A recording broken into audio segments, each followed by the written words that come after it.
Well, I get up every day and I look in the mirror and I remind myself about why I do what I do, which is to try to enrich our community by using whatever gifts the good Lord has given me to build a stronger community. And I do that in a political way. I remember my early mentor, Bobby Kennedy. I did some work on his campaign when he was running for president.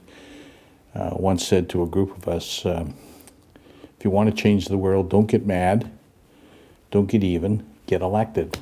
I first met Ted during the 2004 election campaign, and I immediately saw in him someone of generosity of spirit.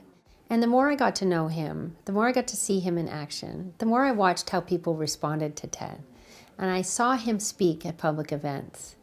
I saw a window to his heart and to his way of being that committed, dedicated public servant.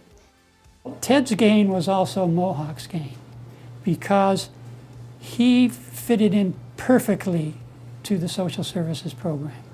He had a personable nature. He was friendly. He was easy to approach.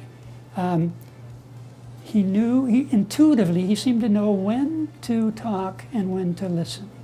So what advice would I give to students today?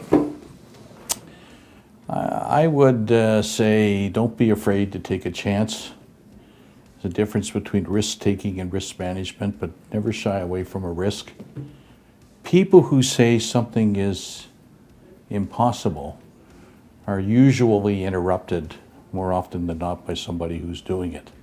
He was very approachable, very easy to talk to, and he was a good listener, right? So you can imagine for these first-year students, many of them just out of high school and some of them away from home for the first time.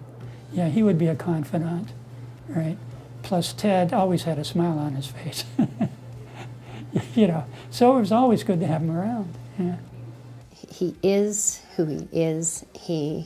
What you see is what you get with Ted. And he has a great ability to connect with people and be one with them in their issue. And that's a tremendous skill. I hope that I can, at some point in my career, reach the point that Ted is, where he can say, I've made a difference in people's lives. I've changed the course of how things were done. There was a process that needed fixing, and I intervened and I did that.